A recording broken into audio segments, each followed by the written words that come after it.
Are you on mute, one? Yes, I am on mute. I was on mute. Hi, sir. How are you? Very good. I'll quickly address the chat also. There are a few people who've joined us in the chat, and I think they're very excited to see you here also. So, for guys who don't know, we picked up M and the Big Home for the month of August. And I know you know from the thumbnail and from the title as well that Jerry sir is here. And we'll have a quick conversation with him as well. And if you guys have finished reading the book and if you have certain questions for him, you can also ask them in the chat. And I'll just quickly jump right in. First of all, so thank you so much for joining. And I hope you're having a nice evening until now, at least. Sure. So for the month of August, like we were talking right now, we picked up the book and all of us were sharing our favorite quotes as well. So there were moments where I would actually tear up and then laugh. And this morning, I just wanted to read the last chapter before the stream. So even though I had finished all the most of the book until like last week, I finished reading chapter 13 this morning. And I think towards I don't know what it was, whether it was some relief, but I found myself tearing up because I don't know if it was the ending, if it was because the book was coming to an end. But it was really nice and it was very rewarding to read the book. And I found myself kicking myself because I had so many chances to pick this book before, but I did not until now. I was also reading your interviews, actually. And there is one interview where you said that you wanted to rid yourself of um, any notions that art can be looked upon as a cure or art can be looked upon as therapy. Were you talking about it as a means of creating an art, where you wanted to write a book where you do not want to take out any of the trauma or maybe any of the aftermath of anything that you experienced into your writing, and you wanted this to be a completely different experience of writing a book? Or was it because you wanted people to not look at art as something that will give them answers and cure them? See, I think when I said that art is not therapy, what I meant was art is on its own not therapy. Okay, so we all, I think, are a little wounded, a little bruised, a little battered. Life does that to us eventually. Some of us get it early in life when you have a mother who's bipolar. You might have a father who's alcoholic. You might start off with your own set of stressors, some kinds of stressors. Now, after that, you've got to decide how you're going to heal, right? And one of the ways that I keep hearing these days is that is art.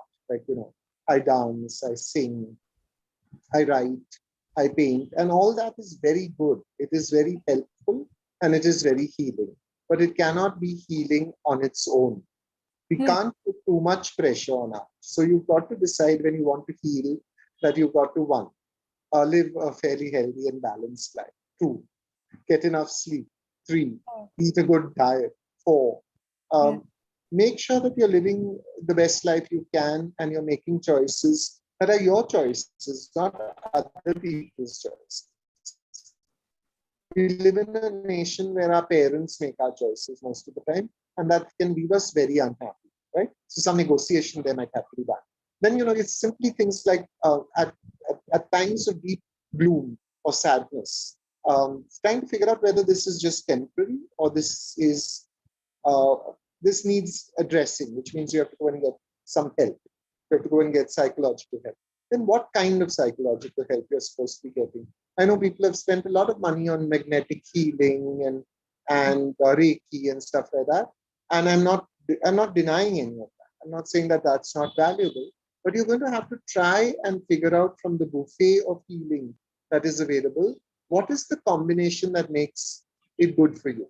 So some people might choose yoga and a therapist. Some people might choose, prayer and chanting and talking to friends, whatever. But each decision that you make to turn towards the light is a decision that will help you heal. And using art only and saying art will heal me is expecting too much of one thing. It's like saying I'm going to eat rice for the rest of my life and I will be really healthy. You won't. you need to have a combination of things. That's what I was saying. I think I have in no way am I dissing art therapy as a therapy, but it is one of the many choices you make when you decide that you're going to be healthy. You can't do art therapy and then, knock back a whole Johnny Walker bottle of whiskey in the night and think that you're being healthy. You've got to sort of figure the whole thing out. Yeah. And figuring that whole thing out, yes, if you're an adult, is part of your responsibility. If you're not an adult, then it's responsibility of the community around you to help you figure out that stuff. But hopefully respectfully of the individuality of the child, because that's another issue that we have a problem with child rights as well. Don't respect the rights of the child enough. right. You also mentioned therapy, and I think this is a topic that has come up so many times in the streams that we do on the channel, where there are people who ask, when is the right time? How do you know that you need therapy? And I think the central thing is, do you feel that you need therapy? Things like, for instance, I have many friends whom I have told, I think you would benefit from therapy. Many of them respond with, do you think I'm mad? And I think that's sad, because what I'm saying is, you need probably find someone to talk through what is worrying you. And I'm not saying that you're mad, because then I would be saying you need to go to a psychiatrist and get medication.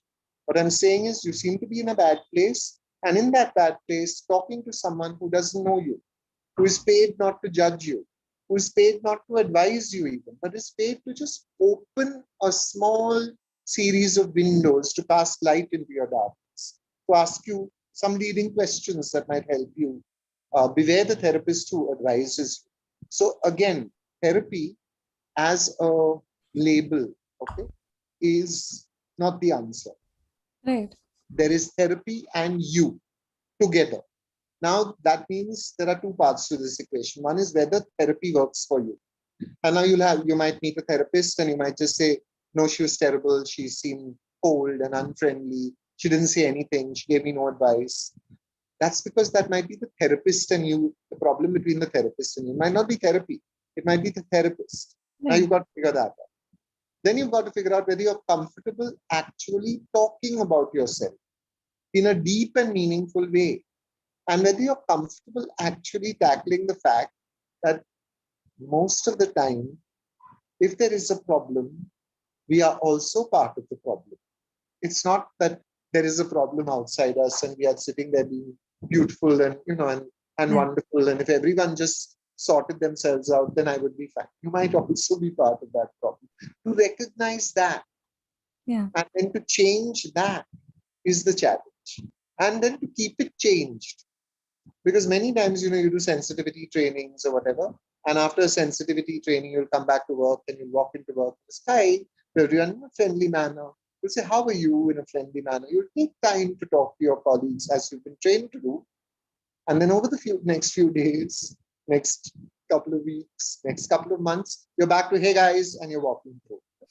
So actually sustaining a change, okay, is like the diet or the gym membership. You get a gym membership and you certainly go for the first week, and then you go 3 times the second week. And by the second month, you're thinking, I should go, but I'm so busy right now. As soon as this stress period is over, I'll start going. And of course you don't. So everything is, I think it all boils down to consistency and to being really alert, like trying to find the right therapist, trying to decide whether therapy is right for you. Or, I often tell people, if you've just been through a stressful thing, like say the death of a parent, or a divorce, or even a change in job, you will be feeling uncomfortable. Okay? That discomfort is normal. It's natural. You should expect it. But if it sustains beyond a certain period, and now the discomfort is making you uncomfortable, you're wondering, should I still be feeling this way? Then maybe you need to seek that. So really constantly you have to be watching yourself. And this self-awareness really actually is a very rare thing. It actually has to be worked on.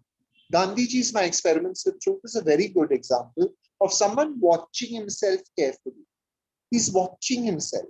And I think if we watched ourselves, not solipsistically, not obsessively, not navel gazingly, but just watched ourselves and said, yeah, okay, you shouted that day.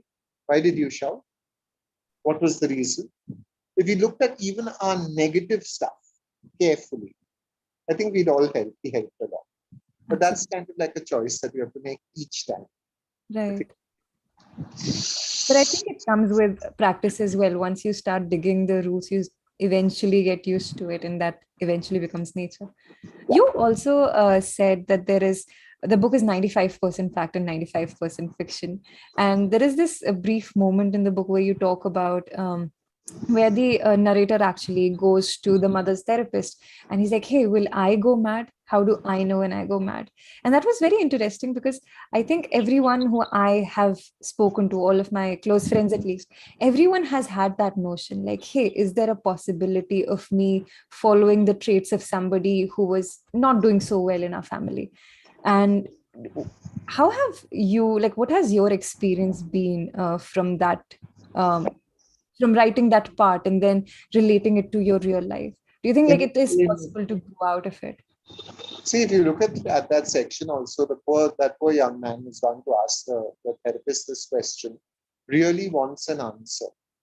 He wants to be told no, nothing like this will happen. Don't worry about it. This is a vaibhav, this is a rumor, this is a fantasy, this is a myth.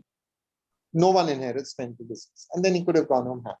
Unfortunately, he bumps into a honest psychiatrist who does not answer him the way he wants to be answered, but answers him according to the current state of knowledge.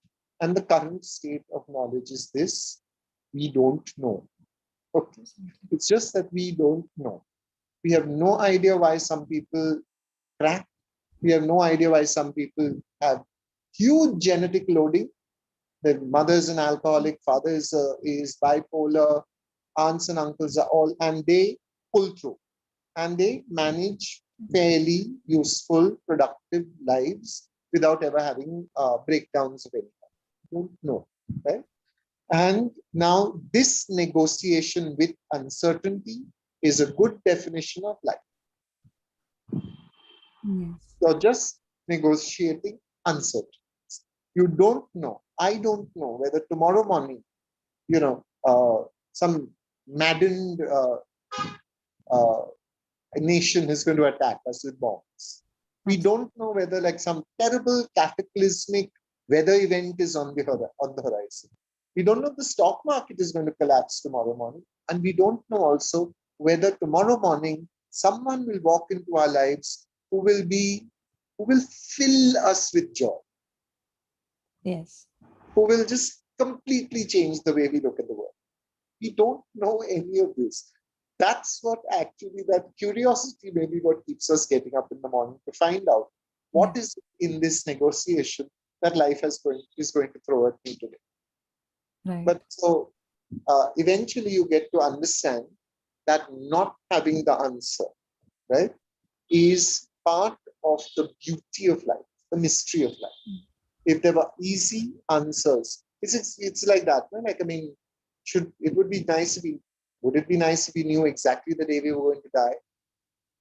Would we be able to then use all the time that we had perfectly? Or would we be just terrified of that time? Of the fact that there are only these many days left. Oh my God, there are only these many days left. Why have I got so little time? Why has he got so much more time? Etc. Etc. We don't know. So the fact is, so far as we know, we must learn to deal with uncertainty. And our negotiation with uncertainty, the quality of it, okay, will determine very often whether we can lead. Like, I mean, if we embrace uncertainty as part of the joys and the mysteries of life, it's probably easier than trying to make things certain, because the more you make things certain, the more uncertain they become. Like, for instance, you have someone you love and you try to treat them as well as possible. You try to do everything you can for them. You try to always be there for them. And they either begin to take you for granted or they begin to feel suffocated and they walk away. You've tried to make it certain. You found that you ended up with uncertainty and you're alone again.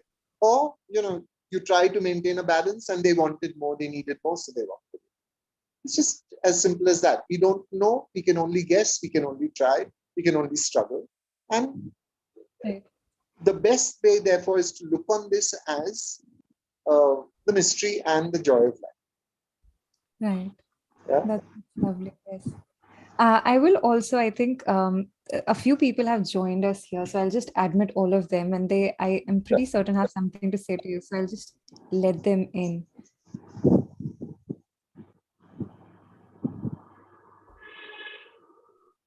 Hi guys, please Okay. turn on your videos if possible. Struggle. And I'll just, the I'll, best, therefore, is to look. Hi Pathik, hi Tushar, hi Sumit. Hey, Hi, Patrick. Vani. Hi, Jai sir. Hello, Hi. Jerry sir. Hi, Vani. Hi, Sumit. Hi, Hi, Aishwarya. Hi guys. Hey Jerry. Hey. And yeah, if everyone would call me Jerry, that would be nice. Yeah? Absolutely. Yeah. I'm pretty certain, so Pathik is a part of our team, and he recommends poetry on the channel actually. And Tushar, Sumit, Akshat, and Ishwarya, and Mayank as well. They're here, and they're actually book club members. So, guys, if you have any questions or if you have any comments to make, please go ahead. मैं शुरू कर सकता हूँ. हाँ जी. Yes.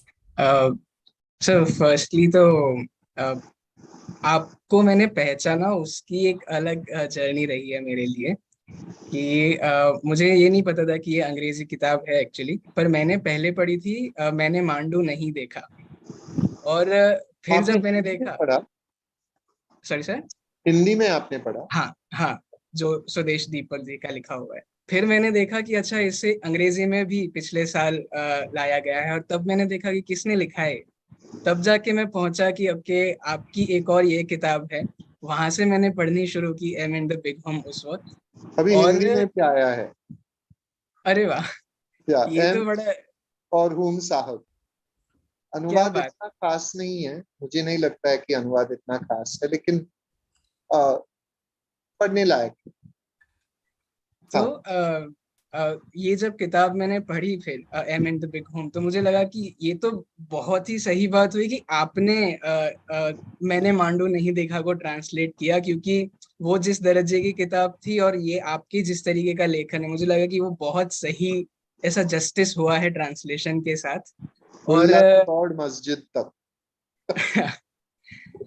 और sir दूसरा मेरे लिए किया है कि मैं पिछले 4 साल से ना साइकियाट्रिस्ट के साथ ही काम कर रहा हूँ as a clinical psychologist.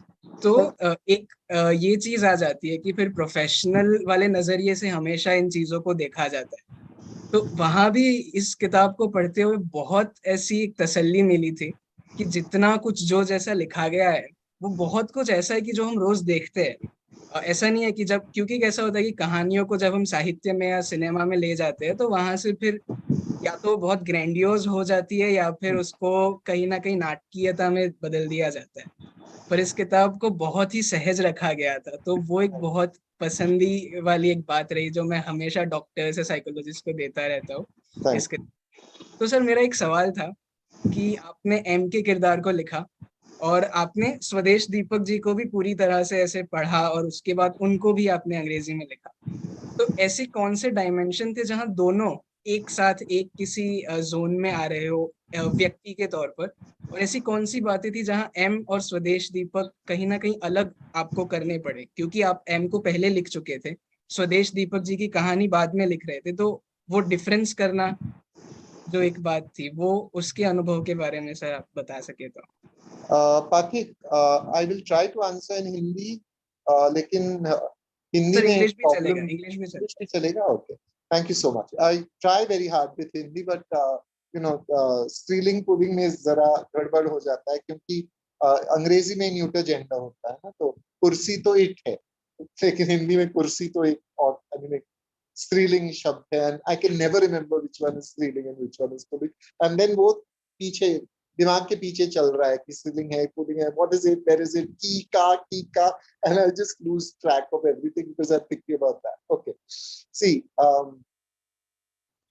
M मेरी जिंदगी का हिस्सा थी. वो she was part of my life. Okay, so there was one touchstone, एक टेस्ट था मेरे दिमाग में. If there was a line and I could not imagine my mother saying it, then it was not going into the book. Simple as that. But with Swadesh Deepak, I had never met him. He had already vanished by the time I saw the book for the first time. I met many people who had known Swadesh Deepak. One or two who actually because they were actors. They acted Swadesh Deepak for me. But still, it was an empty hole. Swadesh Deepak khali tha. And I had only Mandu, the Hindi Mandu book, and all the other books, Phantom Shape, all the others that I read, all the short stories that I read. I'm doing the short stories now. All those to fill that gap. So really, Swadesh Deepak was his words. That's all. There were only words. So the whole of that exercise was an intense negotiation with words, talking to a man through a glass. Because, okay, here's another way. When a writer writes, they look into a mirror. And the image in the mirror, you can take as a metaphor for the book that they're writing. I was talking to an image in a mirror. That was all I had. It was one-dimensional, because words are one-dimensional. And from that, I worked out who Swadesh Deepak was. He will always be a mystery to me. M, as a human being, will also be a mystery to me. But if you do not have a mystery in the person that you are dealing with, you won't deal with them. Because really, there is no one that you know, including yourself. People often say, I surprised myself. Yeah, I did that and I surprised myself. Where did those words come from? Why is that we can be surprised even by someone we are living with 24 hours a day? Because we don't know that person. So then what are the chances that you'll know another person? What are the chances that you'll know someone who's only left his words behind? These are questions that keep us going. They are the joys and delights of being human. Yeah? I hope that answers your question, Patik. Yes, sir. That's Yes, a sir. lovely question, but thank you. Is there anyone else who has something they'd like to ask? I have one. Sure. Jerry, Just a minute, right? it took you about 25 years to write this, right? The whole thing. What made you keep going back to it like that and space it out in a way that it appealed to you to keep going back to it? There must have been some points that where you said ki ho gaya. How can I write this experience into because See, it might be harrowing also too. Sorry. Hemingway talks about what he calls the shit meter. Okay, which he says a writer should be able to tell when he's writing shit. Simple. Now, if you think about that, how do you develop a shit meter, right? Think about the first time you have alcohol, okay, as a way of looking at it. It burns, it feels odd, you're distressed, but eventually you grow to like it. Okay, let's leave that. Let's try fruit. Okay, let's say you eat an apple and you think, this is nice. Then you eat several apples and you discover that there is a certain kind of apple which is crunchier, sweeter, and you become expert at judging apples because you're eating lots of apples. Your shit meter develops because you read a lot and you read good stuff. And eventually you get to be able to tell when something is not good. This shit meter is generally okay because it saves you a lot of time if you're not a writer. Because you can stand in a bookshop, open a book, start reading a page and think, right, not for me, and you put it down again. But if you're a writer, it becomes essential to your life. Essential. because you have to be able to tell when you're writing well, and then you will let that out of the door with your name on it.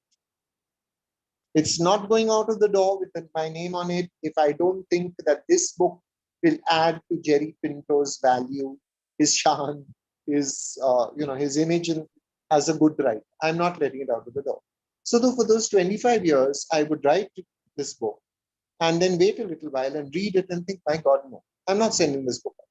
This is bad writing. I won't do it. I won't do this to myself. Because when you're a writer, see, you have the opportunity of talking to me. Okay, and maybe 20 other people here. Maybe 200 of you read the book. 180 people didn't read the book. So all they know about Jerry Pinto are my words. So my book becomes my ambassador, my representative, and I will not put my name on a bag. Simple. So the reason why it took 25 years is because for 23 of those years, I was writing really bad versions of this story.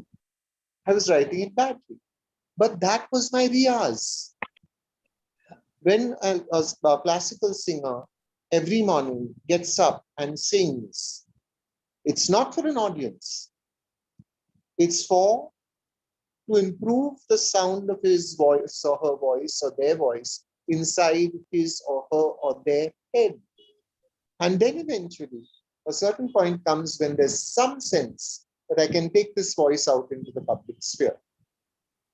Okay, so for 23 years, I did that riyaz with them in the Hoom.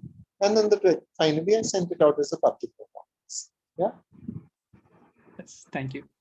No problem. Question? I had a question. Sure. Hi, Mayank. Hi, Jerry. It was a great book. I really love the way that you characterized all the different characters. I had like a two-part question of sorts.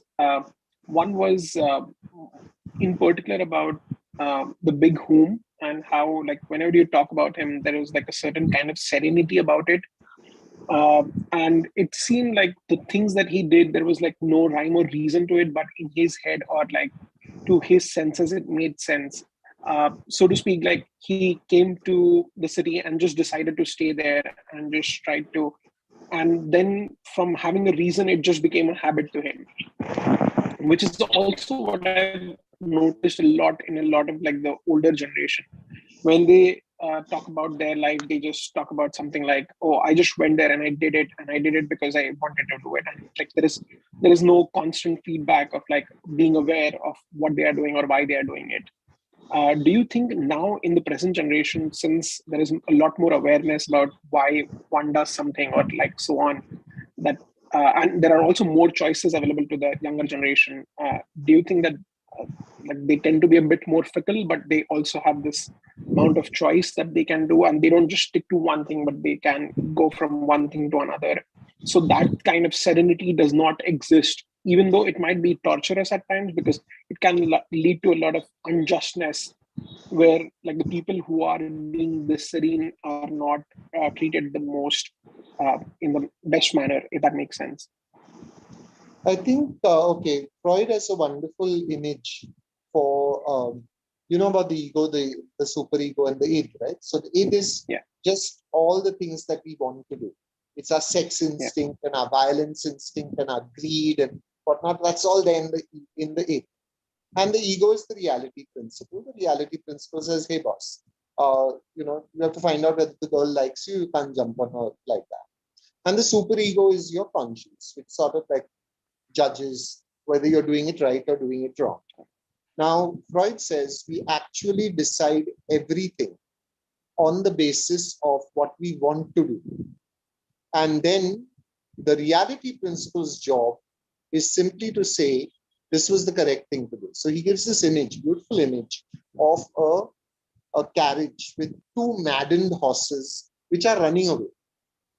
And the driver sitting on the top, holding the reins and unable to control the horses, his job is simply to explain that this is where I wanted to go, where the horses are taking me, that's where I wanted to go. So our imagination that generation acted on instinct and on habit, and we act differently, is probably mistaken.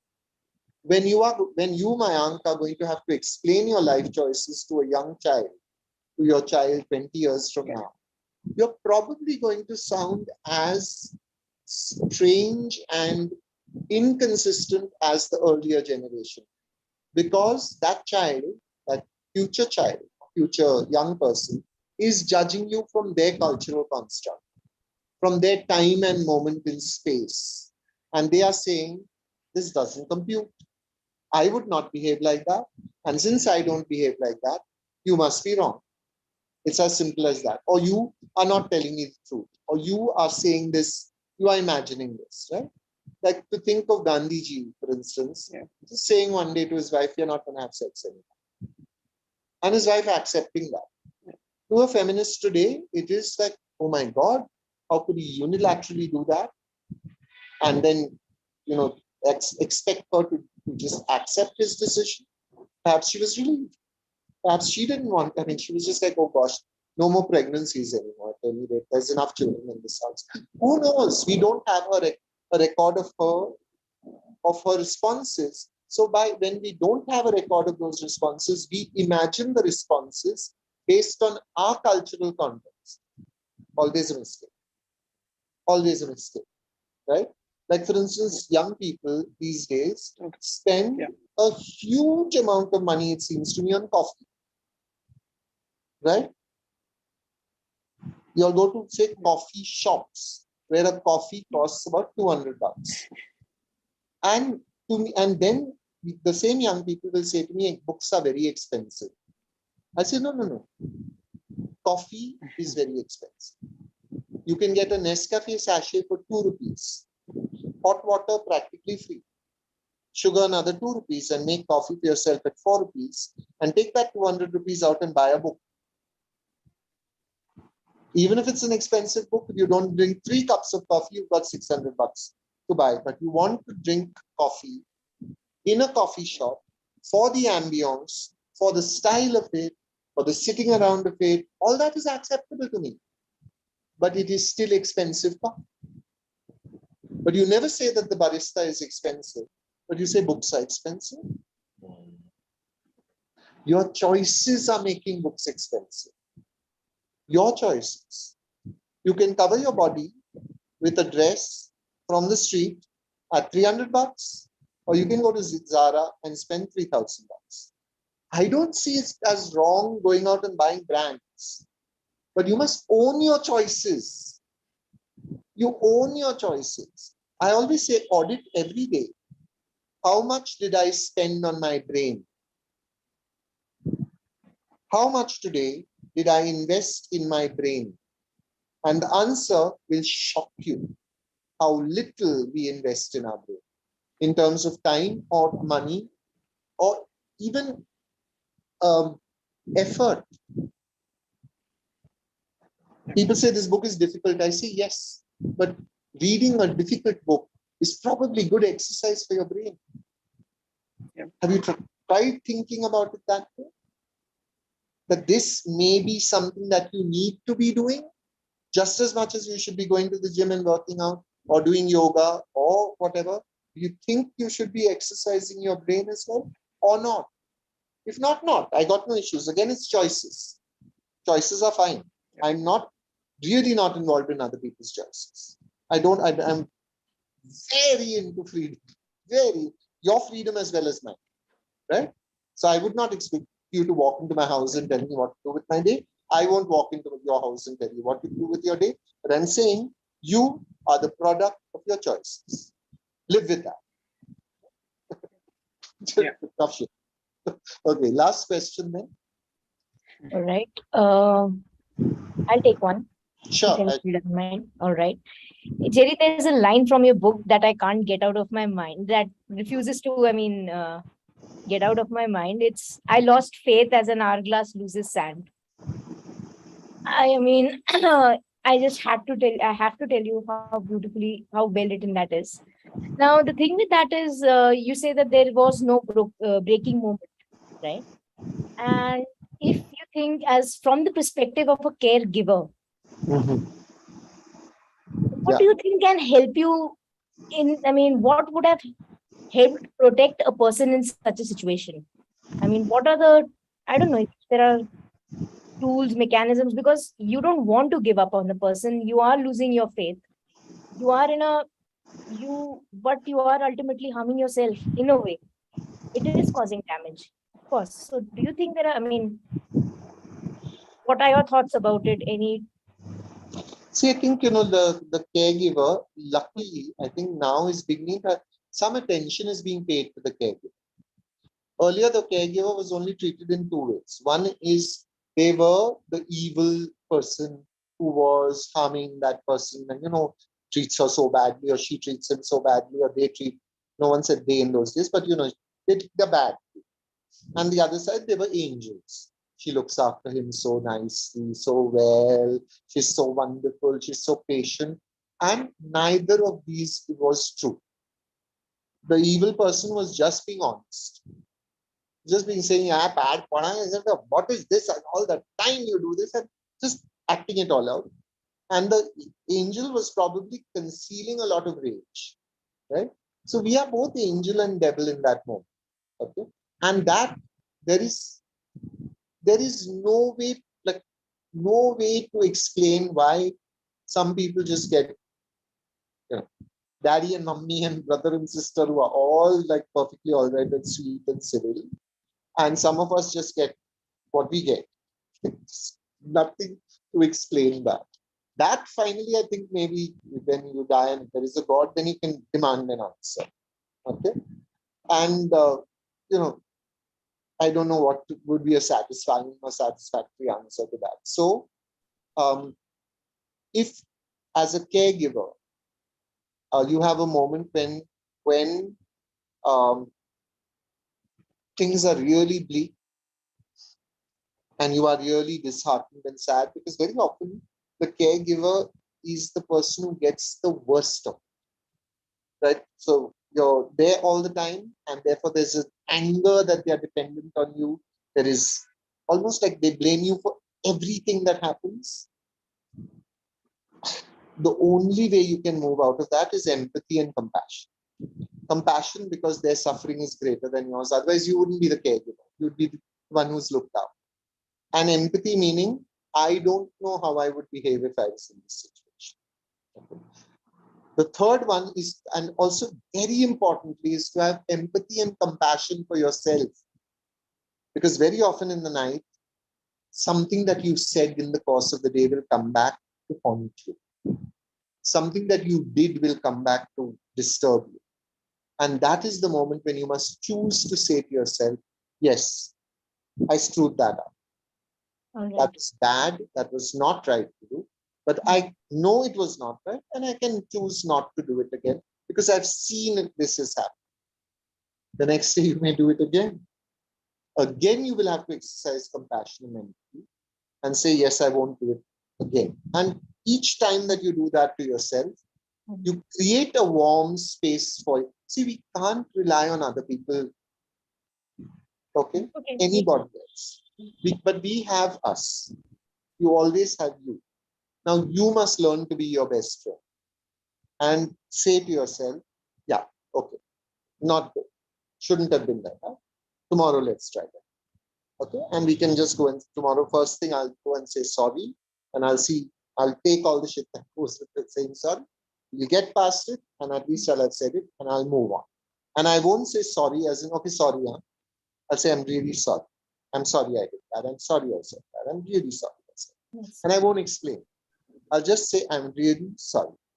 Yeah. And then we'll see whether we can start out on a level field again. Sometimes you can, sometimes you can't, but you feel a little healed for having moved forward.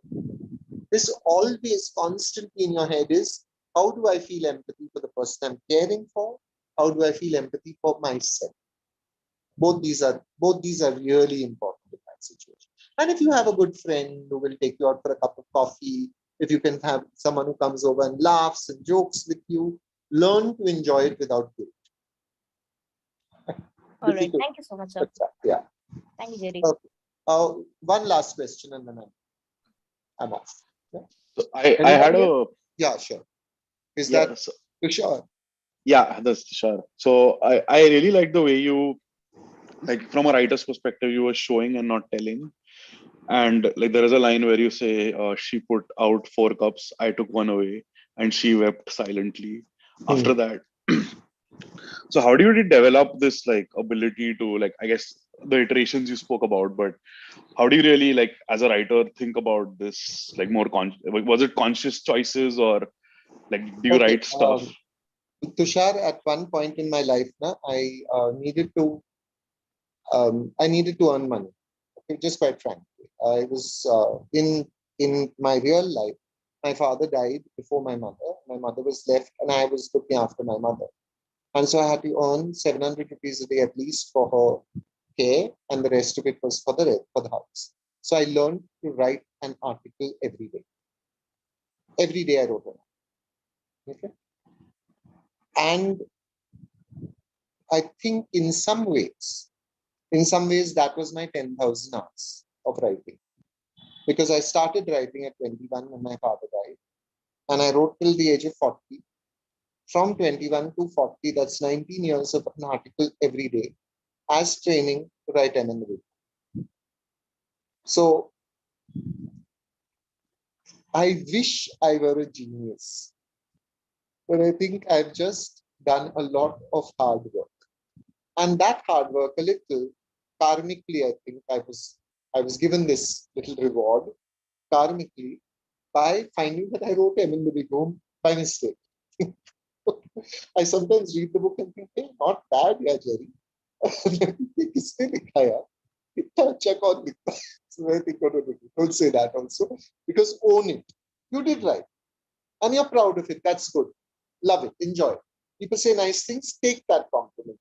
You know, feel warm, feel happy. You're allowed. Okay. We often try to explain away our successes. Because we're taught, we're trained to be like that. No? Like, I mean, when you came home and you said, Daddy, I stood first, you said, yeah. And as the Dhobi come, it was like just, that was one of the things that happened there. It wasn't very exciting that you stood first.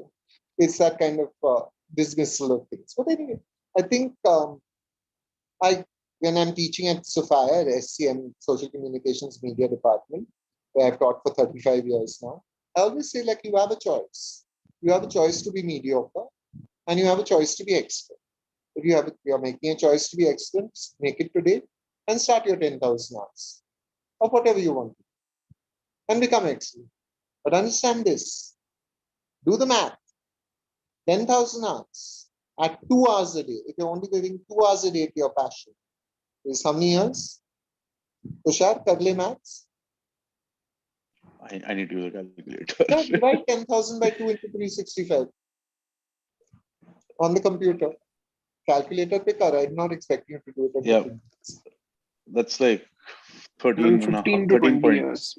13 years. How old are you, Tushar? 32.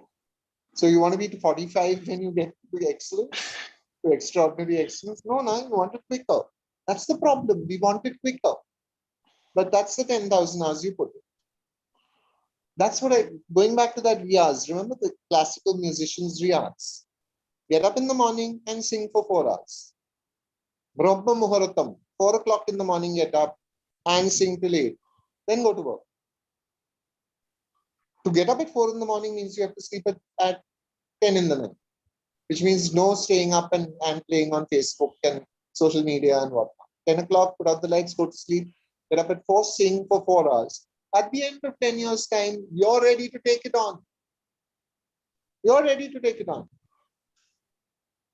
You know your voice. You know what it can do. You know what it can't do.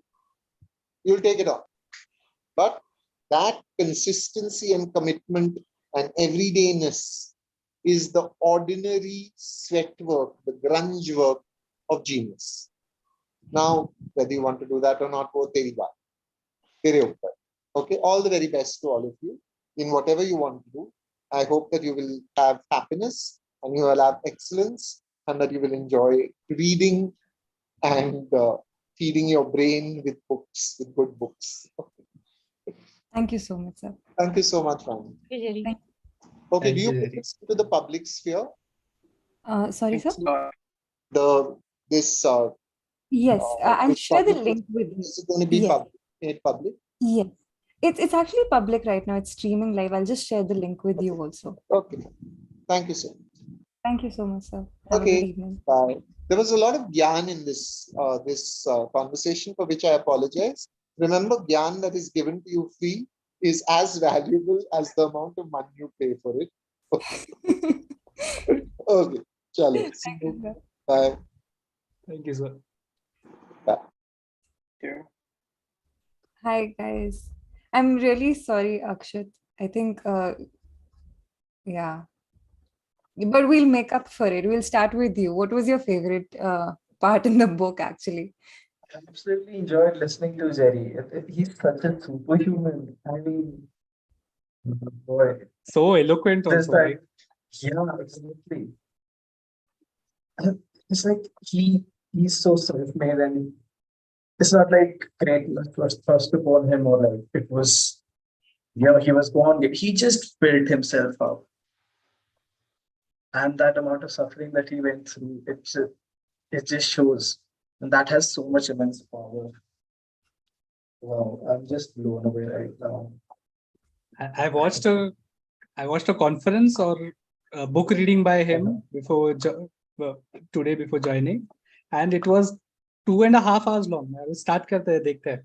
After 1 hour, the whole thing repeated again, and I watched the whole thing again because he was that good. Yeah. I would recommend watching And- that. So just search Amen and the he- Big Hoom. Is it the will come one up. crossword book launch? No, it's in some. It's in some Premji. hall where people Azim are. Premji Azim University. Premji, yes, correct. Yeah. That one. Yeah. I wasn't as sincere as you, Sumit. But yes. But I was all of you finished the book, right? I'm just assuming everyone on the call finished the book. And I just wanted a quick so when I was reading the book, I'll just start with my experience. I realized when I was growing up near my grandmother's place, there was somebody, there was an old man who used to sit near the grill, those gates that have grills. And he would talk to himself, and he would talk randomly, and he would have his days of mania and depression. And this book just reminded me of him, and I do not know why I kept on picturing the family. And it just made me empathize a lot with them. And I just wanted to hear your views as well. I was reading the last chapter today because I did not want to finish it before. I don't know. I just was, I think, very selfish about finishing the book. And towards the end of the chapter, I was in tears, and I couldn't understand why. Because I was telling him as well, like, was it because of the ending, or was it because the book was finally coming to an end? But I think more or less it was just a relief that we picked up such a good book for a book a month. I felt like so responsible and nice. Yeah, congratulations. That is like, thank you. Congratulations. Such a Such a nice big, feather to the cap of dictatorship. But what are your guys' opinion? Like, I've been recommending this book to everyone I'm meeting, with a disclaimer as well. But like, what do you guys have to say about it? Anyone can take the. I like to go first because I read a lot of personal, memoirs on bipolar and everything. And Yeah. this was so different in the sense coming from a third party perspective, from a caregiver perspective. And it's just the turmoil in the family, right? Just to have a normal life. It's just that what you want at the end of the day. And I've been through mental illness myself. I've battled, suffered, and recovered from it. And now it just helped me relate to my parents and some of my friends in that way. They must be feeling so helpless at times. And it just and what Jerry Pinto said about uncertainty, right? No one knows. And absolutely, that was the point in my process which helped me heal. That uncertainty. And just sticking with it. My therapist always tells me this, that you have to stick with the question. It's about staying with the question. It's about accepting that uncertainty in that sense. And that's the birthplace of philosophical thought as well. Socrates says that,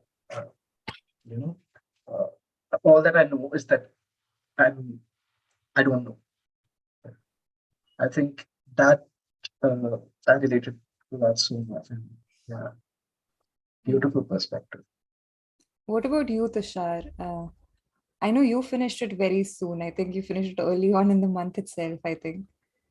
No, I read a lot of it early on in the month, and then I was traveling for a week, and then I just finished it like a few days back. So yeah, I think it was really an interesting, like, all round, like, I guess, like, that caregiver part of it. It just like increased my gratitude for a lot of, I guess, caregivers in the world, where Yeah. like caregiving with a physical illness is still like, you can be like, okay, yeah, you can debug it or something, but sometimes a lot of the physical illness also like leads to that like mental illness, where as a caregiver, your life job just keeps getting harder and harder. So I think it just was one of those things where, like, I've seen some of it in my own family, and it's really, I think it just increases your gratitude for like caregiving and the ability to just, I guess, love unconditionally, no matter like Absolutely. what's exactly happening in the right in front of you. Like, yeah, this is just does not make sense, but I still need to like get up and continue doing things. So Right. I think it was a really good, like, I guess, depiction of unconditional love in Yeah. an interesting way. I loved that part where the narrator gets jealous of the new psychiatrist because the mother starts trusting him slightly more. So you also want to let go of her, but you can't because you really love her. What about you, Mayank? What was your favorite bit from the book? And why would you recommend it to people if you had to? So honestly, I liked the overall picturization, not just of the characters, but the city as a whole. Like, um, I lived in Bombay for almost 7 years. So just like hearing stuff like Bridge Candy and JJ Hospital, and knowing how far it is from the other one, or like how does Mahim look like, and like what it was like in the 80s and 90s, and even before that when M and the Big Hoom were dating and stuff like that. That kind of like even the small things, the way that he used to characterize like the Goan aunties' dresses and stuff like that, that could draw you in. If you have ever been to Goa, you can just look around and it kind of still seems pretty similar, at least the last time that I went, which was like 10 years ago, but still, like they were still wearing the white lapels and like nightgowns everywhere and stuff like that. So that kind of picturization, I really found that very nice in the whole book.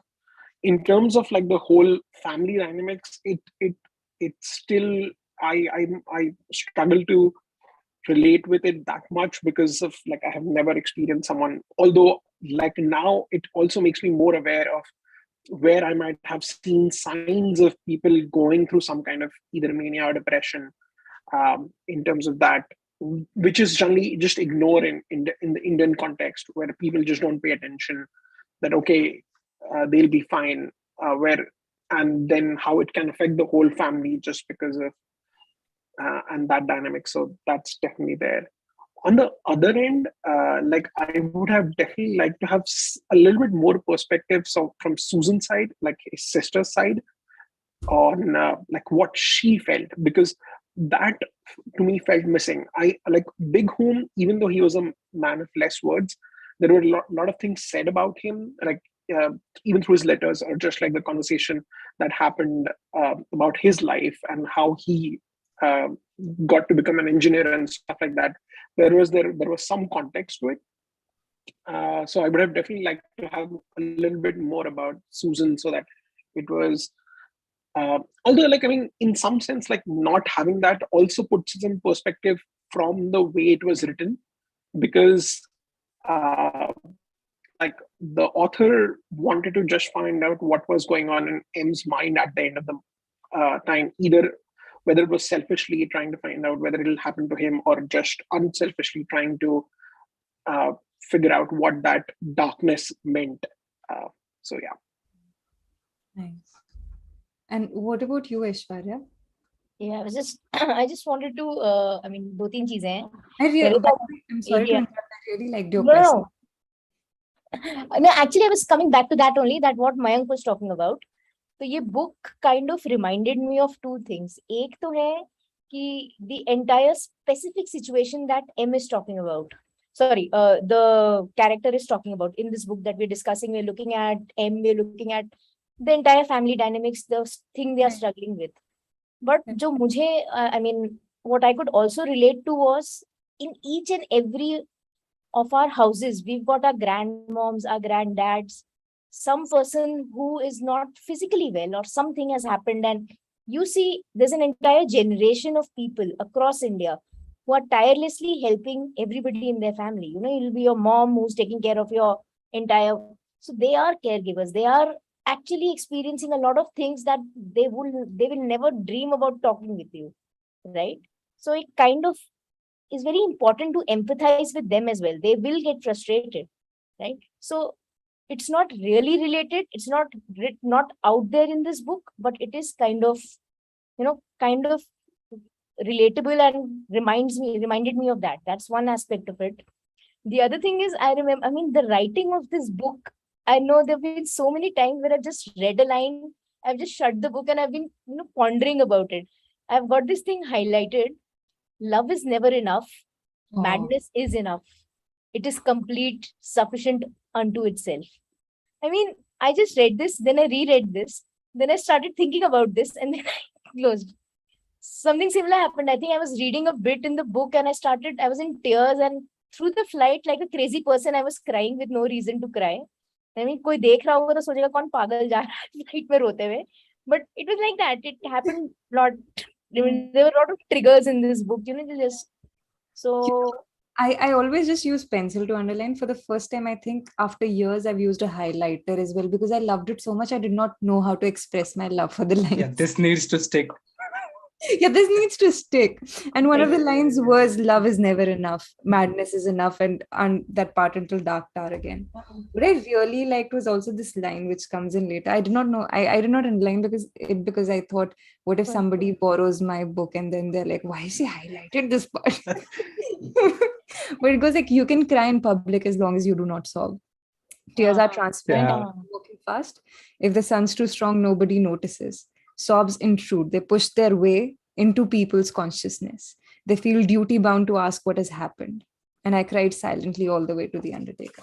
And I was like, okay, I've underlined this part. I really can't highlight it now.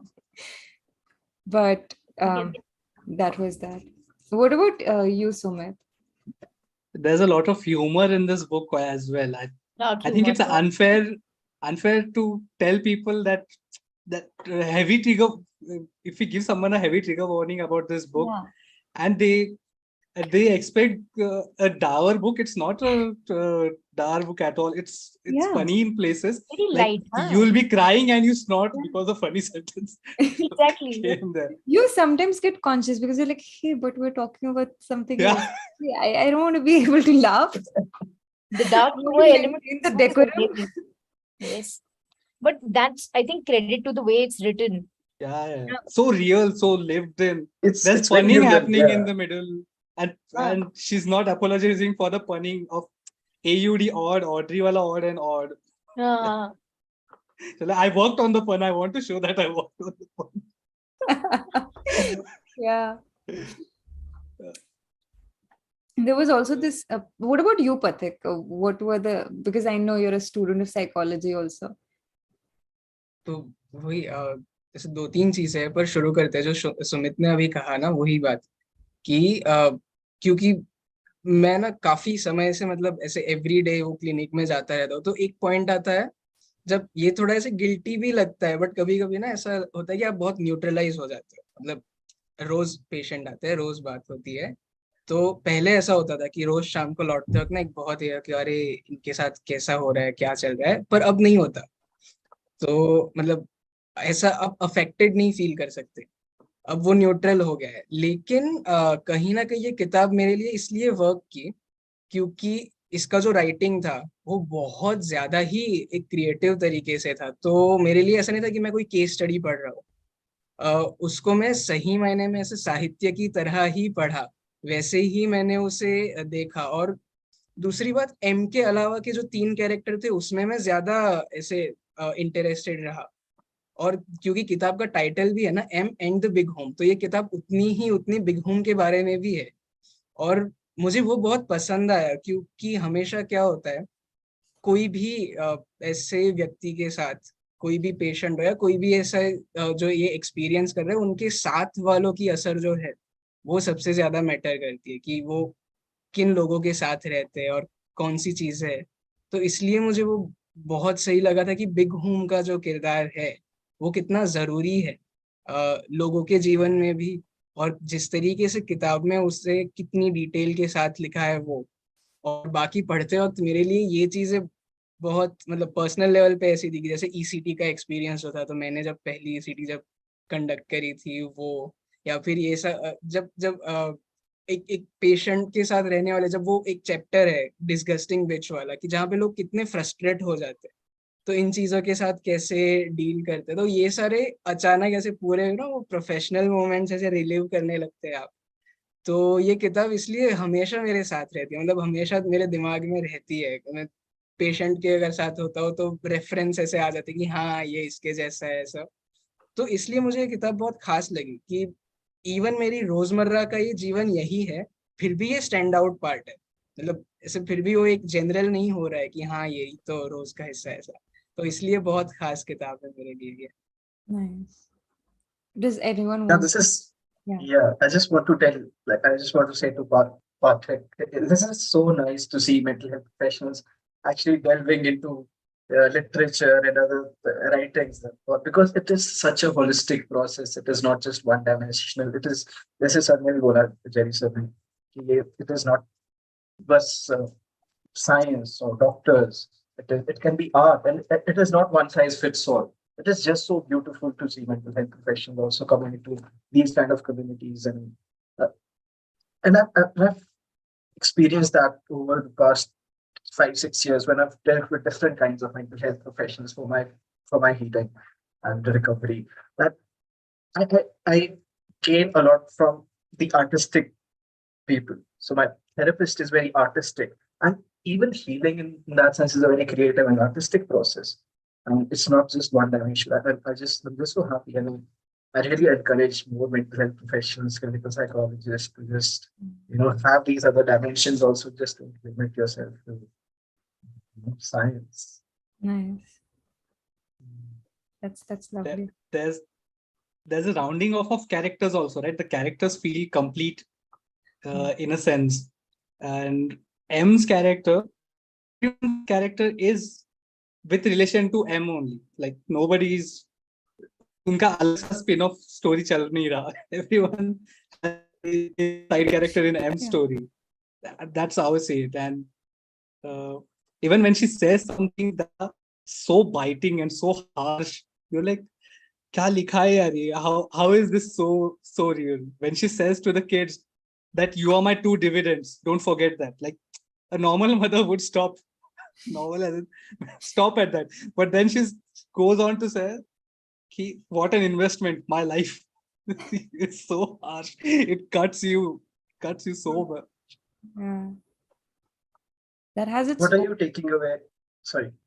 Yeah. No, I was just going to say that has its own trauma of being a caregiver. Yeah, and in India there are like there's this stat that WHO put out. There need to be 3 mental health professionals for 1 lakh people. And in India we have 0.75 right now. It's absolutely in a crisis. And caregivers to pahunchna matlab it's we can only do it through art and writing. And this book was, some people found it difficult. I found it very relatable and validating. It was very. I loved that where he's just given up on religion and everything, and he goes like, "Hey, there's this one part like, is God imperfect? And if he's imperfect, he's not God." And I loved that part where he just brings in religion, where he starts reading other books, like he reads Gita and he's like, "Hey, so is it my dharma to take care of this? Am I responsible for this?"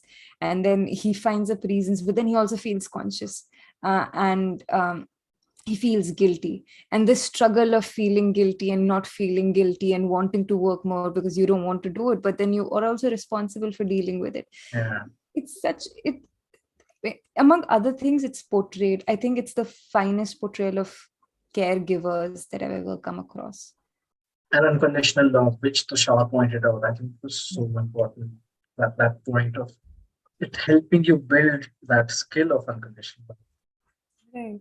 On the topic I of wanted to ask religion Sumit. too, right? Yeah. Just I'll forget this point. Sorry. Yeah. Like the book is heavily Roman Catholic or Holy Roman Catholics, as there's one it points out. But there are certain instances where they interact with someone from the other religion and it stands out so much. It stands out beautifully. In one instance where he says, where the kid says, you must be touched by God or something, right? Mad people are touched by God. That's what my Buaji says. Yeah. And in the other one where a Muslim woman is beside her and she says, and M is crying because she's getting married and she's like, Bachpan ke liye ro rahi. It stands out so much. I loved that part where the guy who's applying for the army and they meet him in the hospital and he's like, which God will you pray to? And she's like, hey, I'll pray to your uncle's God. I'm like, hey, even in your mania, you've got the right answers. I mean, that's very nice. Yeah. I wanted to ask Sumit, what are you taking away as a writer? I have not looked at the book from that lens. I'm pretty sure you have. Being a writer. Yeah. What are you taking? I looked at mostly that how he's so effortlessly able to shift between narratives, and I think there were tense changes also, because sometimes it says and sometimes it most of the time it is said and it's in the past tense, but sometimes it changes to present tense and it's so effortless, like you don't even see it happening. And the way he captures dialects also, right? Like when the granny says this thing. Have you guys heard the audiobook? So Vishwesh, there's an audiobook. Yes. Oh. Vishwesh heard the audiobook and then I was like, hey, let me just try listening to the audiobook because I anyway wanted to try. The audiobook is so amazing. I was reading and I was also different actors? Or? It's just the same. It's just one narrator, but it's the narrator of the book and it's just like he's narrating the story to you. And the way he does the mother, the way he does the brother or the father or the sister, it's really nice. It's very beautiful. All the accents are like... Yes. Oh, nice. And then how he does the mother's voice when she's depressed, how he does the mother's voice when she's a little high, etc. In the highest of spirits. It's really nice. Yeah, we'll have to check that out. Yeah. Anything coming up on the comments? Yes. But I also had a question for Sumit, actually. I'm sorry. Sumit, are you 10,000 hours like... No, I was scared. Were you counting? Yeah, I was counting. I write only half an hour. Fuck, I'll have to wait for what? 52 years until my 10,000 hours. I saw the horror on Tushar's face. 10,000 hours for mastery कहाँ और कौन सी book में और discuss है पूरा इसमें? Malcolm Gladwell. Malcolm Gladwell, right? Outliers, no? Yeah. 10,000 hours to be an expert or something. Right. To be an expert in something. Yeah. So most of the experts start young and they practice for like 6 hours. Outliers. So that's why they become experts early. You know what? When I was thinking like, what is this like? It's a very stupid thing to think about, okay? Just giving you a warning heads, like I'm giving you a heads up. But when he was talking about like 10,000, I was thinking, what is that one thing which I have been practicing for so long? And I couldn't think of anything. I was like, I won't be a master of anything. Then I was like, hey, I sleep every day. But then I was like, hey, no, wait, listen. Then I was like, one slight inconvenience and that also goes away. Yeah. We are not masters of sleep also. We are practically practicing it 1/3 of our lives. Kuch. And one slight inconvenience and you'll become an insomniac for the next few weeks. Oh, yeah. And that is I think that's a curse of our generation as well. Like after 12 years, 13 years, you just sit and you're like, now I'm a master of sleep. I really gave thought to, is there anything which I have been practicing which I could perhaps be good at? Because I quit writing. So, I mean, I'll really have to struggle when I go back now. And I was like, what is it that I've been doing well now? And I was like, there's nothing consistent except for sleeping and eating every day, especially with sleeping. And then it's just The thing he said about working on your brain also, right? That also resonated hard with me. Yeah. Your choices making book 6. I've written that down in quotes. I'm going to use it. That, even I wrote that down. That's I'm going to post it in book club today. Your choices are making books expensive. Who says Sandman is expensive? It's your choice. But Sandman to mera 10 साल से it's on my add to cart wish list में डाल के रखा है मैंने. The choice to live in this house is expensive. Rent. Maybe that's excessive, but nice. This is good. Akshat, you were saying something. Yeah, I was saying that we can only be experts on sleep. That is the curse of our generation. We have so much to do. We have on YouTube itself, there's so much to do. And it's just, I think the problem is we don't end up doing anything, bro. We get old, but there's so much to do, and like, yaar, aaj papa's din waste ho gaya. Yeah, and see, for the for the boomers, it was not that much of a problem, I feel, because it was streamlined in some sense. They had specific things that they could focus on, like put in those 10,000 hours naturally. हमको तो यार सब कुछ करना होता है, right?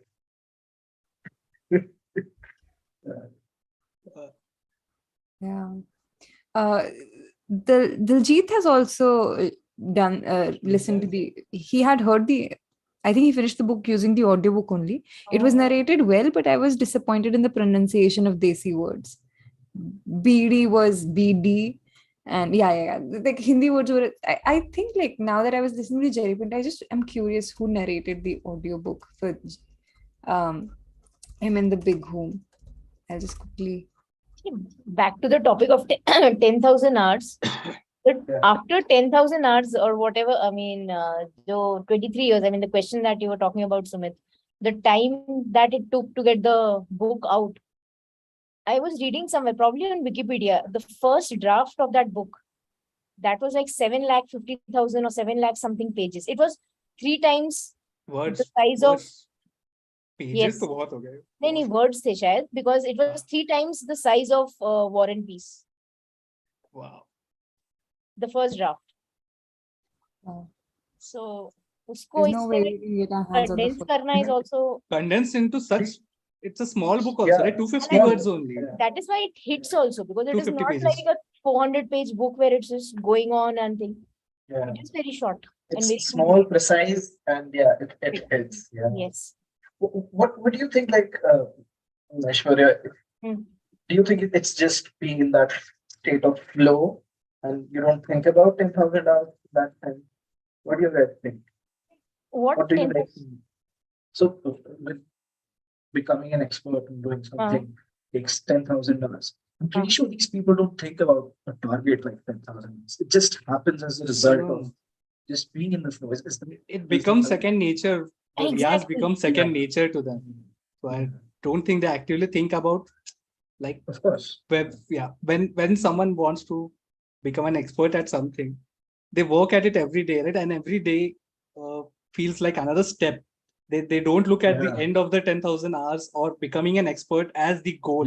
Every day, every riyaz is these 4 hours I'm going to spend on work of my art, of my craft. So this is the goal for 10,000 hours. I agree. I mean, I kind of believe in the 10,000 hours things versus, because you can look at any of the sportsmen, right? They are practicing from such a young age, 7 hours, 4 hours every day, net practice, footballers, any sports, right? A sports person. That is the grind, right? I think, that will contribute to your. When you say 10,000, it seems so daunting. It just seems, just putting a mathematical number to that time. It seems like that is not what it is all about. It's more of, as Sumit said, being second nature. Which is why I feel like if the number I think was pulled out of thin air, basically, because the theory has been kind of debunked for now. Yeah. But it's Yeah. basically, he looked at people who started young also, right? And what Yes. took So them. yeah. So what this, I think this came out of his Malcolm's analysis of whatever I mean, I'm going into my terminology of use cases now, but Go on. whatever things, I mean, whatever people he analyzed and whatever stories that he built, the 10 chapters or 11 chapters that he has, the 11 outliers that he's talking about, right? And he tries to analyze those outliers and filter out what are the commonalities amongst them. And one of the Okay. things that he summarizes is that it's almost taken around 8 to, you can say, 10,000 hours for each person. Somebody Okay. started playing chess as a 3-year-old. Somebody All right. started manufacturing a dress, or he became a manufacturer or started a business, and then it took him 10 years to be really successful. Yeah. Be the master of the craft kind of a place. So he's researched it and Yeah. So that that's kind of his came up. take on stuff. Vaishnavi has written in the comments, like, it reminds her of the book that we picked up for March, Bird by Bird, where the author had given a similar tip for writing every day. And I don't remember what book it was, but it was like, take out, go on dates every day with writing if you want to become a good writer. I think I can't remember the book it was, but yeah. Deborah Levy. No, not Yes. Deborah Levy. Yeah. Wait. I'll have to guess the spirit.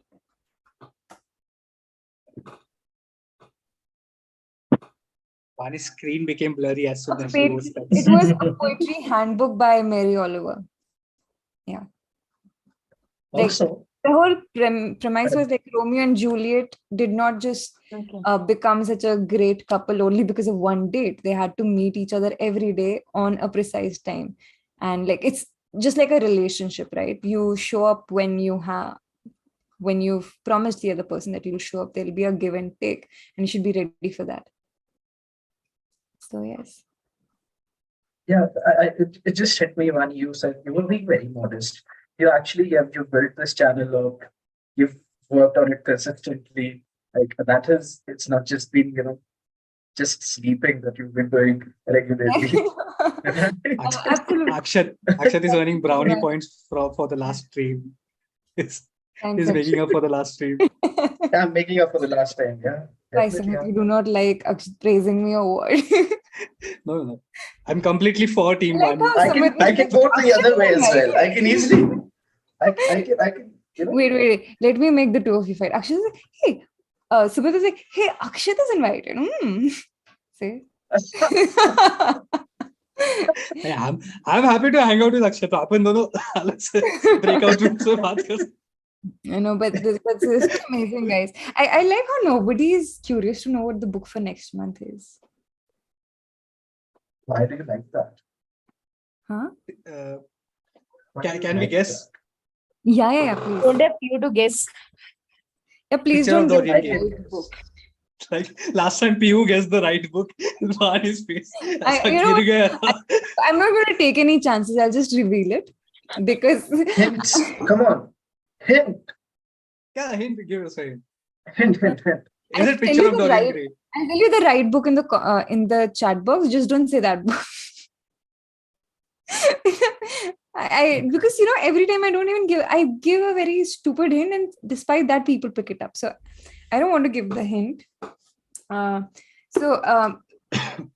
Of course you'll know now, but I've been wanting to pick up this book for the longest time now, and so Sumit already knows what book it's going to be. Sorry. Dorian Gray. Is it Dorian Gray? Yeah, can you just like Clip katne wala hai kya? But anyway, the book for the month of I don't know why I keep on thinking it's March. And I was going to say April. The book for the month of October. The book for the month of September is The Picture of Dorian Gray. I can't. Yeah, anyway. My cover is very pretty. And I was reading the preface this morning. And it's very beautiful. I'll read it out for you guys. It says, "The artist is the creator of beautiful things. To reveal art and conceal the artist is art's aim. The critic is he who can translate into another manner or a new material his impression of beautiful things. The highest as the lowest form of criticism is a mode of autobiography. Those who find ugly meanings in beautiful things are corrupt without being charming. This is a fault. Those who find beautiful meanings in beautiful things are the cultivated. For these, there is hope. They are the elect to whom beautiful things mean only beauty. There is no such thing as a moral or an immoral book. Books are well written or badly written, that is all. And then it goes on, and then it says, we can forgive a man for making a useful thing as long as he does not admire it. The only excuse for making a useless thing is that one admires it intensely. And then it says, all art is quite useless. And I hope the next book the next part won't be like this deep, because we'll have to stop and pause for every line. But this was the preface of Picture of the Dorian Gray, and I'm really excited. I mean, this book looks very thick, but it's barely 200 pages long. So this is for people who are afraid of thick books. Why is it that thick though? Have people written about it or something?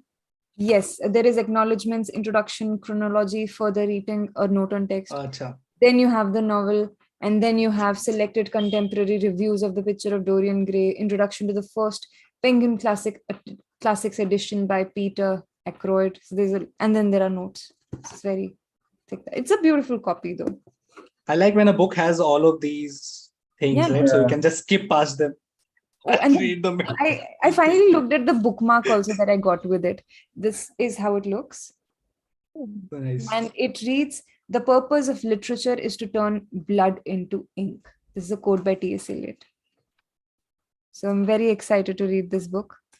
And I also, so I cracked it. If you're not able to read a book, get the audiobook, because chances are you'll be able to read and listen to it together, and all your laziness will be gone. That's mostly it. But thank you guys for joining this discussion. That's a nice tip. That actually helps, the audiobook. Yeah. I sometimes when I'm in a hurry, I listen and read at the same time, because I have some. And I think it was you, Aishwarya, who listens at like 7x speed or what? No. I said I listen to at 4x, 3x, Yeah, 4x speed. I can't move past 1.45x. Oh, I can. When you're reading and listening at the same time, because our reading speed I can is do much higher. 1.7x at max. I can go but I can go up to, I think, 2 or 2.5 when listening to podcasts, right? Because you right here then is like blah. No, I think I'm pretty used to that. I think, and that's another thing. The more you hear books, the more your speed increases. But perhaps. what I like to hear, it actually depends a lot on the narrator and the pace at which he's speaking. There are, for example, I'm listening to not Sandman, one of Neil Gaiman's book, the Norse mythology. Norse mythology. Sorry. Yeah. Yes. I'm reading that, but Neil Gaiman is actually narrating it. So, जो उसका theatrics आ जाते हैं ना. So that is 1x pace. Exactly. I want to enjoy it. So it's like 1x. I don't care. Are you also reading it along, or are you just listening? I've read it, but it's just so fun to hear him that I want to just experience it, kind of a thing. So I'm just hearing it again. Faltu mein. Have you got to the horse chapter, the mare chapter? Yes, I've read the book already. This is my rereading because I just found this. Oh, nice. I mean, वो free subscription में मिल गया था, तो मैं सुनने लगी, and I was like, fine, let me hear this out. Then I started enjoying it so much. If you find books that are free on Audible, please share it in the book club. It'll be nice. No, it's not Audible, it's Scribd. Paid subscription Scribd. Usme you get a lot of books. What's the difference between Storytel and Audible essentially? Like, I know one is Amazon and the other one, but is there a thing with one being better or one having different? Yes, I think it is the number of books that you can rent in a month, kind of thing.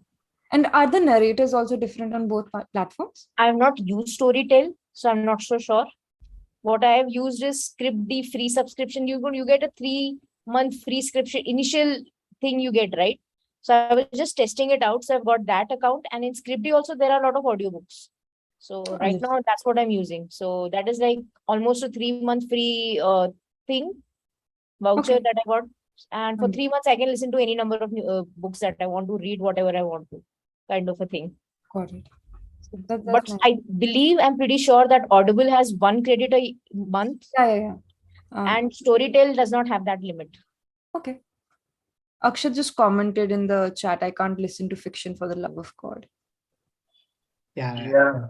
I can do self-help and philosophy. I cannot listen to stories. I can't listen to non-fiction, on the other hand. I like Non-fiction feels like like a podcast to me, so I can listen to.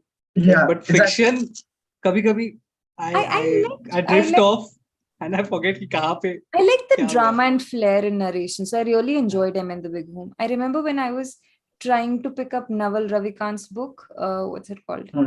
The Almanac of Almanac. I couldn't because the narrator was he's talking like same tone, same pitch. It's just going, and I was like, I think that's exactly what Ashwara said, when it's like a bit of theater also involved. It actually helps. Sandman ka audiobooks.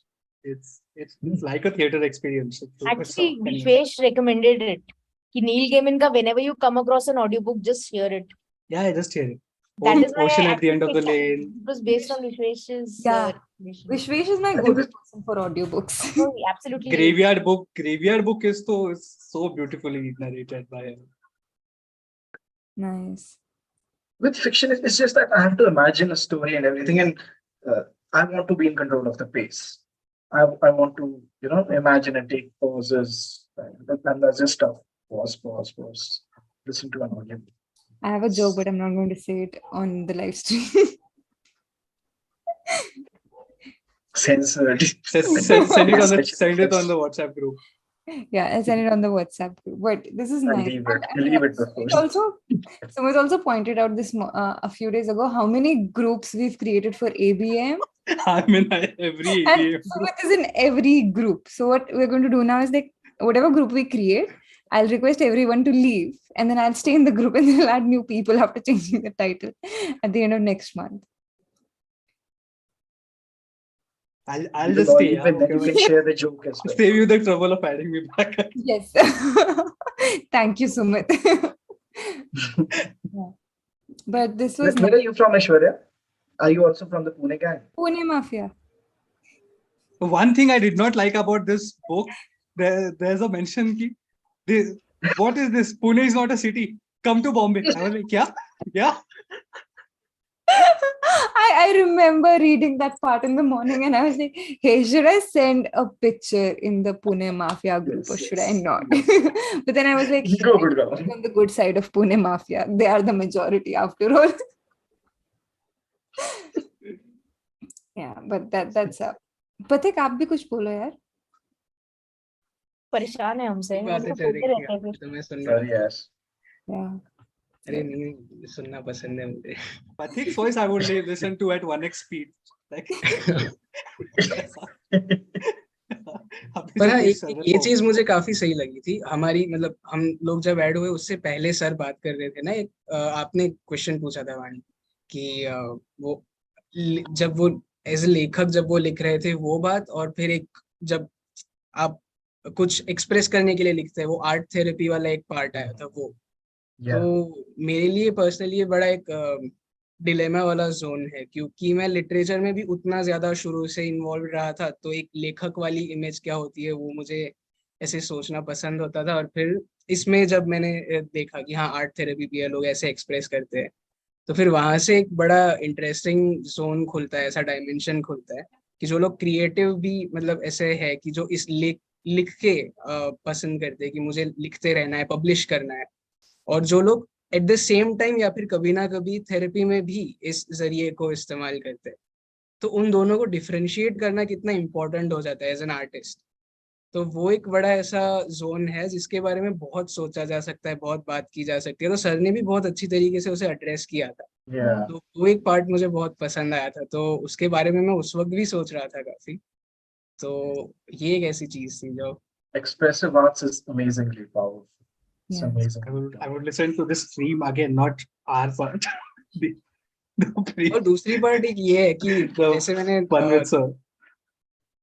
Sir के साथ बात करते पहले कहा था ना, तो अगर ये M in the big home में आपको एम का कैरेक्टर जो है वो ऐसे अगर वो खुद अपनी कहानी लिखे और ह्यूमर को हटा दे, सिर्फ डार्कनेस के साथ लिखे, तो कैसा होगा। तो जेरी पिंटो सर की पिछले साल एक किताब आई थी, I have not seen Mandu. It's वो आप translation of a हाँ, तो वो स्वदेश दीपक करके एक लेखक थे, उनकी किताब है, मैंने मांडू नहीं देखा, अखंडित जीवन का कोलाज, ऐसा टाइटल है उसका। और वो इतनी ज्यादा मतलब मैंने पढ़ी हुई हिंदी की सबसे हेवी बुक है वो। और उसको अगर आप देखोगे कि एम जैसे जो कैरेक्टर्स है जहाँ पे मेंटल हेल्थ को बहुत अच्छे से एक्सप्लोर किया जाता है, तो वो चीज मतलब मुझे ऐसा लगा कि जेरी पिंटो सर ने बहुत एक मास्टरी हासिल कर लिया कि इन कैरेक्टर्स को कैसे लिख सके एज इट इज। तो बट उसे उनके वर्ड्स कैरेक्टर्स तो उनके हैं ना, ओरिजिनल जिन्होंने लिखते हैं। हाँ, मतलब वो तो उनकी मेमोर थी, मतलब वो तो उन्होंने खुद ही लिखा है। पर फिर मैंने अंग्रेजी में भी पढ़ी वो किताब, क्योंकि मैंने हिंदी में पढ़ रखी थी, और फिर जेरी पिंटो सर की ये किताब भी मैंने पढ़ी। तो फिर मुझे लगा कि ये तो इतना सही तरीके से उन्होंने अंग्रेजी में लिखा है, मतलब अगेन वो लिटरेचर वाला पार्ट भी संभाला, और क्योंकि वो तो एक ऐसे व्यक्ति की थी जिसने खुद के अपने एक्सपीरियंसेस के बारे में लिखा, और क्योंकि वो लेखक थे तो वो अपने ही एक्सपीरियंस को बहुत ज्यादा ही एक क्रिएटिव लेवल पर लिख रहे थे। तो उस चीज को एज इट इज उन्होंने किस तरीके से इंग्लिश में ले गए, वो एक बात बहुत सही थी। और एम से हमेशा आप उसे रिलेट करोगे, मतलब नॉट इन अ वे कि इस किताब से कैरेक्टर बाहर आ गया, बट एम के जैसे किरदार अगर आपको ढूंढने हो तो सर की ये जो पिछले साल वाली किताब थी उसमें से आपको मिल जाएंगे, मिलेंगे ऐसे किरदार। किसी ने मर्डर इन माहिम पढ़ी है? I have had that book for a long time but I haven't started it. It says Jerry Thank you, Pinto's Vaibhav. book, Murder in Mind. Acha. Thank you for getting Jerry Pinto on the stream. Yeah. So awesome. Yeah. Yeah. He's all about freedom, and I was like, oh, Yeah, I could listen to him for hours and hours. Yeah. Like, some ideas de do, sir. It's like, 10,000 दे दो. I would do my master in Jerry Pinto. Listen to him for 10,000 hours. Yeah. It was a pleasure listening to him, no? Yeah. Like the thing you talked about art also, right? With you, like using art as a therapy. We put a lot of burden on art to become a therapeutic. It will be me. Yeah. It told me of my demons. And it's just a medium of expression. Right. But this was amazing, guys. I hope like the picture of Dorian Gray can excite us as well. Yes. It's nice. Like it's nice how we've picked up such a wonderful book and we're not ready to move on. Yeah. Yeah. Like Oscar Wilde, I don't know इसका tone कैसा है. I've read De Profundis if everyone has. वो तो बाप रे, it's he writes from jail to his lover, I've read suspected the lover. Huh? I've read the Canterville Ghost. I haven't read that one. I actually tried watching the movie Dorian Gray when I was small. I just couldn't watch it. Importance of Being Earnest is also Oscar Wilde, no? I am not sure. It's also The Decay of Lying, which is Oscar Wilde. I hope I'll understand this. I hope we'll make it through together. Absolutely. Oscar Wilde play. Yeah. I just got out of Ernest Hemingway phase, so anything is possible now. It came back up. Yeah. Jerry Pinto mentioned him. Are we doing Hindi, Indian, foreign ऐसा back and forth हो रहा है क्या? No. Whim. Dorian Gray, it was due. It was coming. Picture of Dorian Gray was due. It was due. It was coming. So nobody can guess that for October. Yeah, October, November, December. मैं 4 महीने से एक picture of Dorian के guess कर रहा हूँ कि अभी आएगा. Yeah. No, October, November, December. Yeah, I had a lot of books planned. Then I read M and the Big Hoom and I was like, hey. Let's just read again this book again. Let's just read. I don't know. Yeah, but yeah. I think I went through it again. Like during the day, I reread M and the Big Hoom because I was like, hey, this book is lovely. What a book. Okay, guys. Good note to end it. All right, guys. But this was a wonderful conversation, guys. I'm glad you guys also joined, and I I'm glad we had Jerry Pinto also. I went from like it went from like a normal conversation because I knew he was a lovely writer. He's written so well. And then like as he's speaking, I started fangirling beats when I was like, okay. Yeah. And I wasn't can you fangirling. all see the expression? Can you see the expression on Vani's face? Does everyone notice it? How fangirl, like how she turns into a fangirl? कुछ मत बोलना, It's अक्सर very private typical. हो जाएगा. It's very. It's very evident, I think, Very- on my. It's not very Yeah, it evident is, on my it is. face because I do this to everyone. But like one of the few times where I was actually fangirling. Yeah. Because Akshita, You have a specific. I'm a very nice person. I listen to everyone with that expression because I don't want them to feel bad. Oh. Yeah, but okay, guys, I'll just wrap up the conversation before Akshita and I start arguing in front of everyone. I don't argue. I only argue with my friends.